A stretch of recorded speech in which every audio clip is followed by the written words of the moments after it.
Hello student, good afternoon. Today we will going to discuss Newton's third law of motion. जैसे कि Newton's first law और second law हम discuss कर चुके हैं, तो न्यूटन्स जो फर्स्ट लॉ है वो डिफाइन करता है किसको, फोर्स को। ये हम पढ़ चुके हैं ना कि न्यूटन्स फर्स्ट लॉ है वो डिफाइन करता है फोर्स को। जैसे कि मान लीजिए आपसे पूछा जाए कि कौन सा जो लॉ है वो फोर्स को डिफाइन कर रहा है, तो न्यूटन फर्स्ट लॉ, ये आपको अच्छे से एक्सप्लेन करवा दिया था। सेकंड हमारे पास जो न्यूटन का जो सेकंड लॉ ऑफ मोशन है उसने क्या बताया, relation between force, mass and acceleration, या हम ये भी कह सकते हैं it gives the magnitude of a force.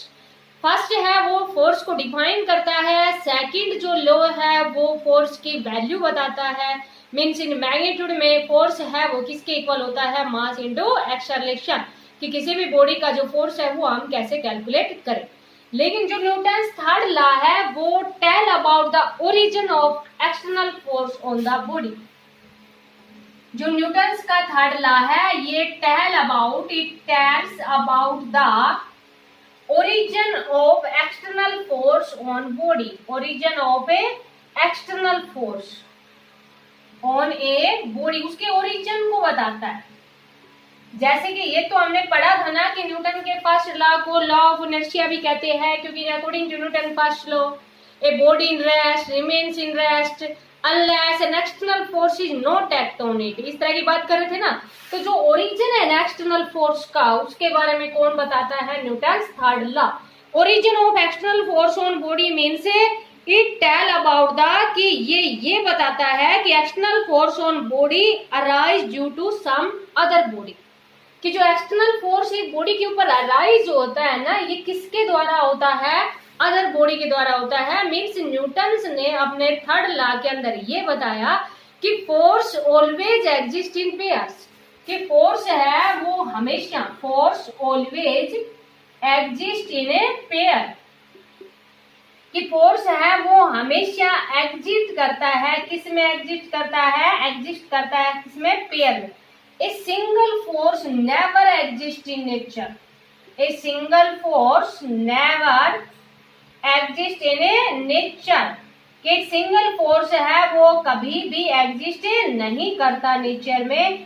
Force है वो हमेशा पेयर्स में लगता है। जैसे कि एग्जांपल ले लेते हैं हम कि जैसे कि न्यूटन्स ने जो स्टार्टिंग में लॉ ऑफ ग्रेविटेशन के बारे में जो 9th क्लास में भी आप पढ़ चुके हैं, वही एग्जांपल ले लेते हैं कि एप्पल है वो अर्थ के सरफेस पे गिर रहा है। न्यूटन्स ने ये देखा, तभी सोचने लॉ ऑफ ग्रेविटेशन के बारे में स्टार्ट किया, मीन्स उसके बारे में स्टडी कर, मीन कि ये किसके कारण अर्थ के ऊपर गिरा। वहीं से थ्योरी स्टार्ट होती है न्यूटन्स लॉ ऑफ ग्रेविटेशन, जिसने ग्रेविटेशनल फोर्स के बारे में बताया। अब देखो एक पल है वो अर्थ के ऊपर, जैसे ये अर्थ है, ये हमारे पास क्या है, कोई भी एक पल है, तो ये अर्थ के सरफेस पे ऐसे गिर रहा है। इट मीन्स एक फोर्स है जिसको ग्रेविटी का नाम दिया गया है, तो उस फोर्स के कारण अर्थ है वो इस एप्पल को अपनी तरफ अट्रैक्ट कर रही है। लेकिन न्यूटन्स ने क्या बताया कि फोर्स है वो हमेशा पेयर में लगता है, सिंगल फोर्स तो लगता नहीं है। तो एप्पल है ना, एप्पल है उसने भी अर्थ को अपनी तरफ अट्रैक्ट किया, लेकिन एप्पल का मास बहुत ही स्मॉल था, और इतने स्मॉल मास से जो फोर्स है एप्पल जो अपनी तरफ अट्रैक्ट कर रही है वो बहुत ही स्मॉल हो गया, क्योंकि force is equal to mass into acceleration है, तो वो इतना स्मॉल हो गया कि इट कैन बी नेगलेक्ट। तो ओवरऑल जो फोर्स है वो किधर लगा, अर्थ के सरफेस की तरफ लगा, नहीं। अगर जब आपके पास से जब आपने ये स्टडी भी किया है 9th क्लास में, पढ़ भी रखा है आपने ये, कि जब मास है वो कंपेरेबल होता है ना, जैसे कि मून रिवॉल्व अराउंड द अर्थ, पढ़ रखा है आपने, जानते भी हैं ये कि मून है वो रिवॉल्व करता है अराउंड द अर्थ। तो जो मून का मास है ना वो अप्रोक्सीमेट 10⁻22 ऑर्डर का है, और जो अर्थ का मास है ऑर्डर ऑफ मैग्नीट्यूड की बात करते हैं तो 6 इंटू 10⁻24 kg है। तो ऑर्डर ऑफ मैग्नीट्यूड में बात करें, या आपने पढ़ रखा है ना ऑर्डर ऑफ मैग्नीट्यूड, कि अगर ये डिजिट आपके पास 5 से ज्यादा है इसको 10 लिया जाता है, और 5 से कम है तो 1 ट्रीट किया जाता है। ये पढ़ लिया आपने ना। तो ये अप्रोक्सीमेट इतने ऑर्डर का है, ये इतने का है, तो इनका मास में इतना ज्यादा डिफरेंस नहीं है ना, जितना कि एक एप्पल है उसका मास कितना होगा, अप्रोक्सीमेट 250 ग्राम लगा लो, और एक अर्थ का मास देखो कितना ज्यादा है।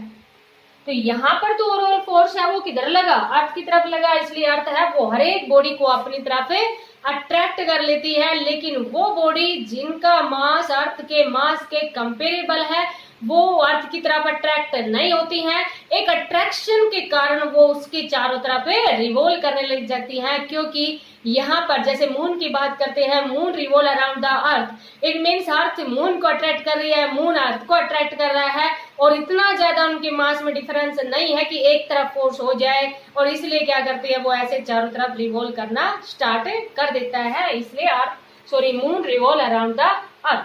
ठीक है बेटा, ऐसे ही सेम आपके पास जैसे every planet revolve around the sun, क्योंकि जो सन का मास है वो 2 × 10⁻30 kg होता है, और ये मास इतना है, समझ आया। तो इसमें भी कोई ज्यादा इतना डिफरेंस नहीं है जितना कि इस केस में था, तो इसीलिए भी क्या होता है, लेकिन इनका जो अब देखो यहाँ पर एक चीज ध्यान रखने की है, इसलिए जो पाथ है ना वो इलेप्टिकल हो जाता है, क्योंकि यहाँ पर हम ये भी कह सकते हैं ना कि जैसे कि मून की बात कर रहे थे तब मास में डिफरेंस कम था, यहाँ मास में डिफरेंस थोड़ा सा ज्यादा भी है, तो इसलिए ये भी कह सकते हैं कि यहाँ का जो पाथ है ना, अर्थ जो प्लेनेट, कोई भी प्लेनेट है वो रिवॉल्व करता है अराउंड द सन, या अर्थ है वो रिवॉल्व करती है अराउंड द सन, तो जो पाथ होता है वो किस प्रकार का होता है, इलेप्टिकल। उसके पीछे कई रीजन है, ग्रेविटेशन वाले चैप्टर में हम डिटेल से डिस्कस करेंगे, ग्रेविटेशन का चैप्टर आएगा आपके पास आगे। तो न्यूटन ने अपने थर्ड लॉ ऑफ मोशन में क्या बताया कि force always exist in pair, a single force never exist in nature. जैसे कि हम और भी बता देते हैं, मींस ये external force it tell about the origin of external force on body. It means origin of external force on body का मतलब क्या है कि ये इंप्लाइज करता है कि external force on body arise always due to some other body, कि एक्सटर्नल फोर्स है वो हमेशा अदर बॉडी के द्वारा अराइज होता है। कैसे, और भी एग्जांपल ले लेते हैं, जैसे कि एक स्प्रिंग है, उसको हमने ऐसे कॉम्प्रेस किया, स्प्रिंग को ऐसे कॉम्प्रेस किया ना, लेकिन हमें फील होता है ऐसा कि स्प्रिंग है वो फोर्स लगा रही है हाथों के ऊपर, क्योंकि इस तरह से हम किसी बॉडी को कॉम्प्रेस करके देख लो आप, जैसे ऐसे कॉम्प्रेस करते हैं तो हमें ऐसा फील होता है कि वो भी फोर्स लगाती है, क्योंकि फोर्स है वो हमेशा पेयर में एग्जिस्ट करता है। तो ये शायद आपको समझ में आ गया होगा। अब देखो जैसे कि मान लीजिए यहाँ पर जो कि आप 9th क्लास में भी पढ़ चुके हैं, जैसे कि 2 बॉडीज की बात कर लेते हैं कि लेट अस कंसीडर 2 बॉडी ले ली हमने, जो कि हमारे पास क्या है, ए और बी है। तो हम मान लेंगे कि जैसे कि जब मान 2 बॉडी है, एक बॉडी है उसको ए दे दिया, दूसरी बॉडी का नाम क्या दे दिया, बी दे दिया।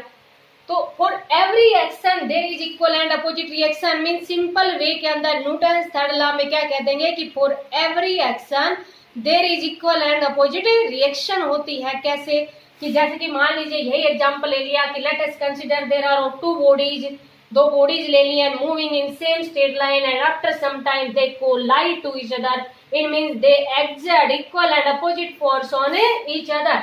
जब उनका मास कंपेरेबल है तो वो इक्वल एंड अपोजिट फोर्स ही लगाती है बॉडी के ऊपर। और तो यहाँ पर हम ये लिख देंगे जैसे कि F of A B force है, ये force on body A due to B है, फोर्स ऑन बॉडी ए बहुत ही सिंपल सा है ड्यू टू बी, और एफ बी ए को क्या कह देंगे, force on body B due to A. ठीक है, according to Newton's third law of motion, they exert equal and opposite force on each other. They exert equal and opposite force on each other means for every action there is equal and opposite reaction होती है, कि जितनी ही action होती है उससे उसके equal and opposite हमारे पास क्या होती है, रिएक्शन होती है। ये हम ऑब्जर्व भी करते हैं। जैसे कि मान लीजिए एक बॉल है, एक बॉल को ऐसे स्ट्राइक करो, वापिस क्या करे, जितने ज्यादा फोर्स के साथ करोगे उतनी ही शॉर्ट टाइम पे वो वापिस रिबाउंड होगी, मींस जितनी एक्शन की उतनी ही वापिस क्या मिले, रिएक्शन। तो फॉर एवरी एक्शन क्या होती है हमारे पास, there is equal and opposite reaction होती है। अब इसको हमें प्रूव करना है कि एफ ऑफ ए बी है वो किसके इक्वल है, minus F of A B A के इक्वल है। ठीक है, तो इसके लिए हम ये एग्जांपल मान लेते हैं कि let us consider there are 2 bodies and which they collide to each other, और according to law of conservation of momentum, ये आप 9th क्लास में पढ़ चुके हो, फर्स्ट चैप्टर में भी पढ़ा था कि हमारे पास कुछ लो होते हैं जो मीन्स हमेशा कंजर्ड होते हैं, जैसे कि law of conservation of momentum की बात करते हैं कि momentum remains conserved. Momentum remains conserved means जितना इनिशियल मोमेंटम है उतना ही फाइनल मोमेंटम है। ये हम आगे प्रूव भी करेंगे कि जितना इनिशियल मोमेंटम उतना ही फाइनल मोमेंटम होता है। और अभी हम ये लेके चलते हैं कि according to law of conservation of momentum, momentum remains conserved means that there is no change in there is net change in linear momentum of body is equal to 0। तो हम मान लेंगे let us consider del P1 with the change in momentum of body A and del P2 with the change in momentum of body second या body B। According to law of conservation of momentum, the net change in linear momentum of body is equal to 0। तो यहाँ से हम क्या लिख देंगे, del P1 is equal to minus del P2। समझ आया बेटा। और ये आपको समझाया था कि जो डेल है ना, जैसे कि पहले तो हम क्या कर ले, इसमें दोनों तरफ डेल टी से डिवाइड कर देते हैं, dividing both side by del t, क्योंकि दोनों साइड तो कोई भी एप्लीकेशन है वो हमें लगा सकते हैं। दोनों तरफ हम कोई भी एप्लीकेशन लगाने का मीन्स जैसे कि डिवाइड करना है या सब्ट्रैक्ट करना है या कुछ भी, तो हमने दोनों तरफ क्या लगा दिया, लिमिटिंग वैल्यू भी लगा दी, limited del T tends to 0। और जब del T tends to 0 means एक स्मॉल वैल्यू की बात करते हैं तो इसको हम क्या लिख देंगे, dp1। Del T tends to 0 means very short की बात करते हैं, तो वेरी स्मॉल की बात करेंगे तो डेल कन्वर्ट हो जाएगा किसमें, d में। समझ आया बेटा। तो ये हमारे पास क्या हो जाएगा, dp2 डिवाइड बाई dt। ठीक है, तो ये del dp1 by dt is equal to कितना आ गया, minus dp2 by dt means rate of change of linear momentum of A, rate of change of linear momentum of A, linear momentum of A is equal to rate of change of linear momentum of B, change of a linear momentum of a B। ये हमारे पास क्या है, rate of change of linear momentum of a, क्योंकि ये first के लिए माना था और ये हमने किसके लिए माना है, सेकंड के लिए। तो फर्स्ट के लिए क्या था, एफ ऑफ ए बी, और सेकंड के लिए क्या था, एफ ऑफ ए बी ए। तो समझ में आ गया होगा बेटा कि for every action there is equal and opposite reaction होती है। बहुत ही सिंपल सा है, 9th क्लास में भी पढ़ लिया था आपने। Newton's third law of motion किसके बारे में बताता है, ओरिजिन ऑफ एक्सटर्नल फोर्स के बारे में बताता है। मींस एक्सटर्नल फोर्स जो अराइज होता है ये always due to some other body होता है। मींस यहाँ पर हम ये कहेंगे, लास्ट कंक्लूजन इसका यही है कि force always exist in pair, single force never exist in nature. Single force है वो कभी भी एग्जिस्ट नहीं करता। लेकिन जैसे कि आपको बताया कि कोई भी बॉडी है वो अर्थ की तरफ इसलिए अट्रैक्ट हो जाती है क्योंकि उस बॉडी का मास है वो अर्थ के मास के कंपैरिजन में बहुत ही स्मॉल है, इसलिए नेट फोर्स है वो अर्थ की तरफ ही लगता है। और ये इसीलिए कहते हैं कि अर्थ की जो ग्रेविटी के कारण हर एक बॉडी है वो अर्थ की तरफ है, अर्थ है वो हर एक बॉडी को अपनी तरफ अट्रैक्ट कर लेती है। अब इसके कुछ एप्लीकेशन की बात करते हैं। Application of Newton's third law of motion, जो कि आपने 9th में भी पढ़ी थी, सारी की सारी एप्लीकेशन वही है। Application of Newton's third law of motion means कहाँ कहाँ पर हम इनका यूज करते हैं। तो जैसे कि मान लीजिए फर्स्ट हम ये ले लेते हैं, a book kept on table. Application means uses. तो फर्स्ट हमने क्या ले लिया, a book kept on a table, kept on a table, एक बुक टेबल के ऊपर रखी हुई है। जैसे ये टेबल है, कोई भी जैसे टेबल ले ली, ठीक है बेटा, इसके स्टैंड है, और एक बुक है वो टेबल के ऊपर रखी हुई है। देखो ये जो फोर्स है ना, जैसे कि ये बताया, ये एक्शन एट डिस्टेंट पे भी लगता है और जब बॉडी कांटेक्ट में है तब भी लग रहा है, ठीक है बेटा। तो ये देखो बॉडी बिल्कुल कांटेक्ट में है यहाँ। तो book kept on a table है, ये एग्जाम्पल है या जो एप्लीकेशन है किसका, Newton third law of motion का। कैसे, एक बुक का अपना वेट होगा, वेट एक्टिंग वर्टिकली डाउनवर्ड, और लेकिन ये हमें रेस्ट में नजर आ रही है बुक। इट मीन्स जो टेबल है वो इसको सपोर्ट कर रही है, तो ये वापस क्या लगा रही है, इसके ऊपर रिएक्शन लगा रही है। और जब ये रेस्ट में आ रही है, इट मीन्स नेट फोर्स है ना वो कितना है, 0। Means for every action there is equal and opposite reaction है, मीन्स अपोजिट तरफ है ना। और जितना, क्योंकि रेस्ट में है, it means net external force है बॉडी के ऊपर, वो कितना है, 0। तो for every action there is equal and opposite reaction. तो ये किसका एग्जांपल है, Newton third law of motion का। तो ऐसे हमारे पास बहुत सारे एग्जांपल हैं, जैसे वॉकिंग की बात करते हैं, ये रिजोल्यूशन ऑफ ए वेक्टर में भी पढ़ा था हमने, और यहाँ पर भी हम डिस्कस कर रहे हैं रिजोल्यूशन ऑफ वेक्टर, जो कि सेकंड यूनिट में पढ़ा था हमने। तो walking an example of Newton third law of motion. कैसे, जब पर्सन है जैसे कि वॉक कर रहा है, चल रहा है, तो वो क्या कर रहा है, उसका अपना वेट है, और वेट मीन्स क्या होता है, फोर्स ही है, तो वो अर्थ को ऐसे पीछे की तरफ पुश करता है, और अर्थ है वो वापिस क्या लगाती है, रिएक्शन लगाती है, जिसके कारण वो आगे की तरफ चलता है। तो for every action there is equal and opposite reaction. समझ में आया बेटा? इस तरह से हमारे पास बहुत सारे एग्जाम्पल हैं, ये आप जानते ही हैं लगभग। स्विमिंग है, जब कोई भी पर्सन है वो स्विम करता है, तैरता है, तो क्या करता है, आप जैसे ऐसे तैरता है ना, तो वो हाथों से ऐसे पीछे की तरफ पानी को ऐसे यूं धकेलता है, और आगे की तरफ फिर वो चलता है। मीन्स पानी को पीछे की तरफ पुश कर रहा है, और जो वाटर है वो वापिस आगे की तरफ उसको क्या लगा रहा है, रिएक्शन। तो यहाँ पर भी यह भी आपके पास क्या है, for every action there is equal and opposite reaction.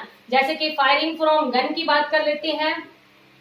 Firing from a gun, एक गन से फायर करना, तो जैसे ही ट्रिगर को दबाते हैं, ऐसे ट्रिगर को दबाते हैं, तो बुलेट आगे की तरफ जाती है, तो गन पीछे की तरफ रिकॉल्स होती है। जैसे कि रिकॉलिंग वेलोसिटी ऑफ गन आपने 9th में पढ़ी थी, अभी भी हम पढ़ेंगे उसके बारे में।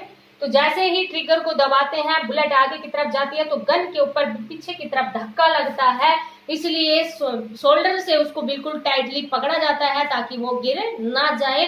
तो यहाँ पर भी क्या लगी, for every action there is equal and opposite reaction. और भी हमारे पास बहुत सारे हैं। Flight of jet planes and rocket की बात कर लेते हैं, फ्लाइट ऑफ ए रॉकेट की बात कर लेते हैं। अभी हमारे पास टॉपिक भी आएगा आगे रॉकेट का, फ्लाइट ऑफ ए रॉकेट।